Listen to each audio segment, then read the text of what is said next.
Bismillahirrahmanirrahim. Assalamualaikum warahmatullahi wabarakatuh.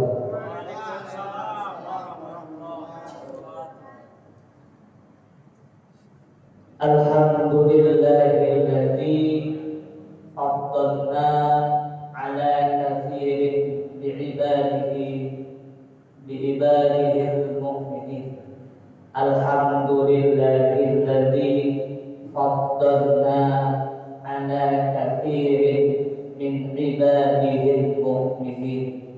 Alhamdulillahilladzi faddalna ala katsirin min ibadihil mu'minin. Asyhadu an la ilaha illallah wahdahu la syarika lah wa asyhadu anna Muhammadan abduhu wa rasuluhu la nabiyya ba'dah.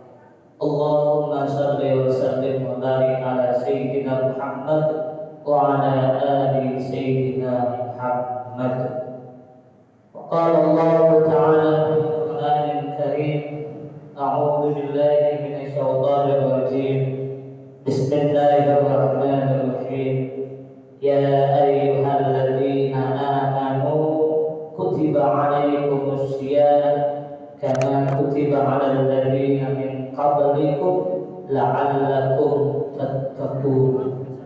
Wa qala Rasulullah sallallahu alaihi wasallam, summu tasihu. Sadaqallahu alaihi wa sallam habibul karim wa nahnu ala dzalika min syahidin wa syahidin. Alhamdulillahi rabbil alamin. Ilahi anta maqsudi wa ridha matlubi, a'tini mahabbataka wa ma'rifataka wa a'tini ma'aka abada. Hadirin sidang sholat isya dan tarawih yang saya muliakan, pertama dan utama kita patut haturkan ucapan syukur yang sangat dalam, yaitu atas nikmat dan kesempatan yang Allah berikan sehingga detik hari ini, menit hari ini Allah memisahkan kita, memampukan kita untuk menunaikan ibadah yang wajib. Apa ibadah yang wajib? Puasa Ramadan dan sholat isya dengan berjamaah. Semoga amaliyah kita dari kita mulai tidur sampai kita tidur kembali dapat pahala dari Allah Subhanahu wa taala. Amin ya rabbal alamin. Salawat beriring salam semoga terlimpah juga kepada junjungan kita baginda Rasulullah Muhammad sallallahu alaihi wasallam beserta keluarganya, sahabatnya serta aulia Allah dan para pengikutnya hingga hari akhir. Jamaah sekalian, hari ini adalah puasa yang ke-12, tarawih yang ke-13.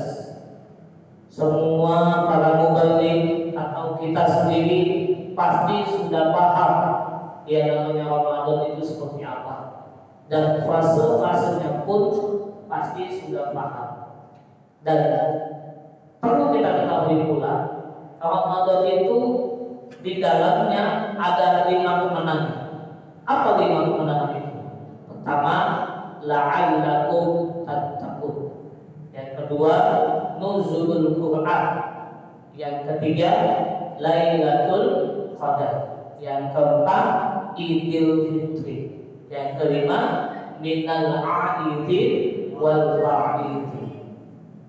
Nah, mungkin para pembalik belum menyampaikan ini.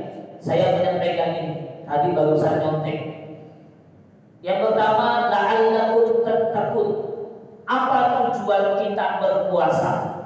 Tidak lain dan tidak bukan, yaitu panggilan dari Allah, la'allakum tattaqun, menjadi orang bertakwa. Pertanyaan buat kita, orang bertakwa itu hasil tidur atau hasil melek? Orang bertakwa hasil melek itu ciri orang bertakwa. Maksudnya apa ya hasil melek? Jangan dibanyakin kepala, ditaruh di bantal. Yang berdiri juga sama. Sakingnya tidur bukannya melek, itu aja. Sakingnya tidur daripada melek. Kita belajar ini dilatih sama Allah. Dalam 1 bulan ini dilatih sama Allah untuk tidak tidur. Coba biasanya kita jam 2 itu bangun sholat tahajud, habis selesai sholat tahajud pasti tidur lagi. Kita dilatih sama Allah untuk apa? Untuk sahur. Jam 3 sunnahnya Rasul itu jam 3. Tapi para ulama mewasiatkan kepada kita kalau bisa sahur itu mendekati pada imsak. Jadi mengakhiri sahur. Tapi ya jadi pertanyaan kita lagi, kalau kita mengakhiri sahur, kita lebih enakkan rebahan atau menunggu waktu subuh? Kebiasaannya kita lebih enakan habis sahur mendekati imsak itu rebahan, ngopi sambil rokok. Itu yang paling enak. Memang kita seperti itu, tidak jauh-jauh. Makanya dapat la'allakum tattaqun aja sudah bersyukur dari Allah. Tetapi apa iya kita akan mendapatkan la'allakum tattaqun itu ujung-ujung atau tiba-tiba? Enggak tiba-tiba kita dapat la'allakum tattaqun. Ada usahanya. Usahanya apa? Ibadah yang banyak. Sholat sunnah jangan ditinggal. Qobliyahnya jangan ditinggal, ba'diyahnya jangan ditinggal. Jangan sampai kita puasa ini cuma mengerjakan yang wajibnya doang, yang sunnahnya kagak. Tapi kebanyakan dari kita kalau di Ramadan doang rajin sunnahnya, betul ya? Kalau di Ramadan doang sunnahnya rajin. Qobliyah, ba'diyah, zuhur, qobliyah, ba'diyah, asar, qobliyah, maghrib, ba'diyah, qobliyah. Wah, semua jadi karena ada promosi. Promosi apa? Promosi pahala di bulan Ramadan. Ramadan ini jadi diskon besar-besaran buat kita umat Islam. Apa diskonnya? Pahala yang sunnah, sesuatu kerjaan yang sunnah dibalas wajib. Yang wajib ditambah 2 kali lipat. Berarti secara tidak langsung Allah sedang ngobrol besar-besaran ya. Allah sedang ngobrol besar-besaran kepada kita. Makanya kita dipilih sama Allah untuk panjang umur memperbaiki Ramadan yang rusak kemarin. Apa yang rusaknya? Yang rusaknya kita lebih senang membicarakan orang lain. Terus yang rusaknya apa lagi? Kita lebih senang melalaikan perintah Allah ketika panggilan hayya 'alas shalah. Dikata begini, nanggung kopi belum habis, rokoknya belum habis. Gimana jadi orang bertakwa kayak begitu? Nunggu kopi dulu atau rokok habis ya Pak ya? Harusnya boleh hayya 'alas shalah. Harus tuh mensegerakan. Makanya Rasul pernah berkata seperti ini, orang yang sholat di awal waktu dia dijamin tidak akan miskin untuk selamanya. Gimana kalau sholat udah azan nih, atau sebelum 2 menit atau 3 menit sebelum azan kita masih di kendaraan? Pak, saya pribadi kalau lagi naik motor udah masuknya zuhur, saya kan dari masjid, saya dari rumah diajarin sama guru melangkah kaki kiri itu udah punya wudu. Sebelum keluar rumah udah punya wudu, melangkah kaki kiri niat menunggu waktu sholat. Ketika sudah azan sholat minggir itu motor, kita sholat Allahu Akbar. Saya pernah ngalamin Pak di Merdeka Selatan sholat isya. Dulu saya rumahnya jauh di Kebun sholat 1000 azan, saya sholat isya mikirin motor Allahu Akbar. Di belakang saya ada nungguin saya, ternyata nanya alamat. Berarti apa? Sholat yang jadi orang yang benar-benar mengawal waktukan sholat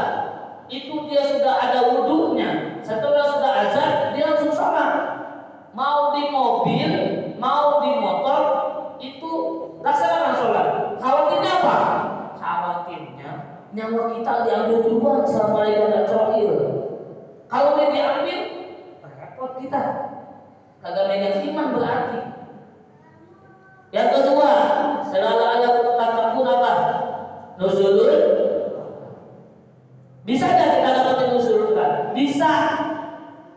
Yang penting tadi ngederesnya jangan lupa, meleknya jangan lupa, sedekahnya jangan lupa. Jangan cuma Ramadan doang. Kita banyakin sedekah. Di luar dari Ramadan jauh dari. Saya sedikit cerita, Pak. Saya dulu 2 tahun lalu disuruh ngisi ceramah di yayasan Katolik. Saya itu di depan saya itu hampir 100 orang. Orang-orang miskin semua. Saya disuruh ceramah. Saya bingung ceramahnya apa.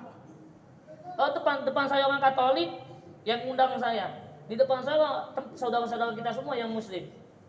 Setelah itu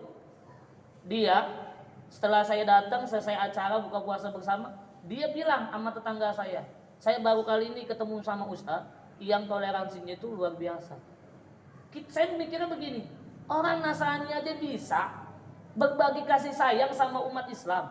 Masa kita yang diberikan kekayaan sama Allah, diberikan kemampuan, kita malas untuk berbagi di luar dari Ramadan. Jangan sampai kita punya saudara yang sebelah, kiri dan kanan, itu yang miskin, notabene miskin, itu akhirnya pindah agama. Cuman karena apa? Cuman karena dia butuh bantuan. Kita yang kaya, yang muslim yang kaya, itu diam. Coba lihat di luar sana, mereka lagi berantem. Masalah apa? Masalah uang sampai triliunan. Tapi mereka mikirin di bawahnya. Apa yang menyebabkan muslim itu hancur? Apa coba? Kalau bukan muslim itu sendiri. Makanya saya melihat orang Nasrani luar biasa mereka kompaknya. Kita kompaknya kalau lagi disulut baru kompak. Itu bukan begitu Islam. Makanya ciri orang la'allakum tattaqun selalu mengawalkan waktu, selalu mementingkan orang lain, dan Allah pun Rasul pun pernah ngasih tahu sama kita, barang siapa yang mendahulukan keperluan orang lain, maka dia akan didahulukan keperluannya. Sekarang pertanyaannya, Ramadan ini melatih kita. Ini benar yang disampaikan saya. Orang-orang kaya yang muslim, sedekah itu sampai mana ya? Orang-orang kaya yang muslim, yang kaya, yang punya kendaraan sampai 3 mobilnya, jangan sedekah Ramadan saja, tapi perhatikan orang-orang miskin di sekitar Anda. Ingat, mobil yang Anda punya, uang yang Anda punya, ada sebagian punya mereka. Jangan cuma Ramadan bisa mal. Bukan begitu ajaran Rasul. Bukan begitu ajaran salafus saleh. Ajaran salafus saleh, ajaran Rasul, ketika dia merasa dirinya berlebihan, segerakan, keluarkan. Jangan maunya makan di restoran yang kenyang, tapi saudara kita kelaparan. Itu yang membuat saudara kita pindah agama. Apalagi Lailatul Qadar. Lailatul Qadar tidak akan bisa dicapai kalau tidak ada usahanya. Apa usahanya?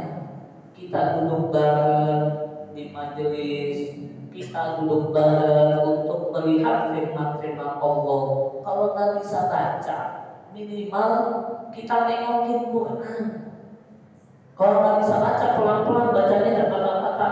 Yang terbata-bata itu yang pahalanya banyak daripada yang bisa, tapi dia sombongnya luar biasa lebih dari Fir'aun. Apalagi saya Ramadan, Idul Fitri. Idul Fitri ini semua kemenangan umat Islam. Mau yang kaya, maupun yang miskin, itu dapat kemenangan. Bedanya apa? Orang kaya kemenangannya semu. Orang kaya kemenangannya semu di hari ketika Idul Fitri. Orang kaya kita yang tidak diberikan kemampuan sama Allah berupa harta, tapi kita menyempatkan diri untuk beli baju lebaran, menyempatkan diri untuk beli ketupat, bikin ayam, bikin daging, menyempatkan diri. Itu kemenangannya. Apalagi kemenangan Idul Fitri? Kemenangan Idul Fitri yaitu kembalinya kita kepada kesucian jiwa. Bagaimana caranya kesucian jiwa bisa didapat? Yaitu dengan menekuni setelah waktu ini. Setelah itu apa? Minal akhidin wal faizin. Kita kembali kepada Allah. Kalau kita orang yang miskin, pernah terjadi zaman Rasul. Orang miskin mau begitu ya Rasul. Ya Rasulullah, saya orang miskin. Saya dapatnya pakai apa ya Rasulullah? Terus orang miskin bilang, mereka orang kaya ya Rasulullah. Mereka bisa sedekah kapanpun dia mau. Kalau kami sedekahnya pakai apa ya Rasulullah? Apa jawaban Rasulullah? Jawaban Rasulullah, sedekahnya kita itu, sedekahnya orang miskin itu, subhanallah, alhamdulillah, Allahu akbar, wala haula wala quwwata illa billah. Ini orang kaya, ini orang kaya di zaman Rasul Mubi. Ji, enak banget jadi orang miskin. Sedekahnya cuma begitu doang. Lah, saya yang kaya, sedekahnya diajuin berapa persen.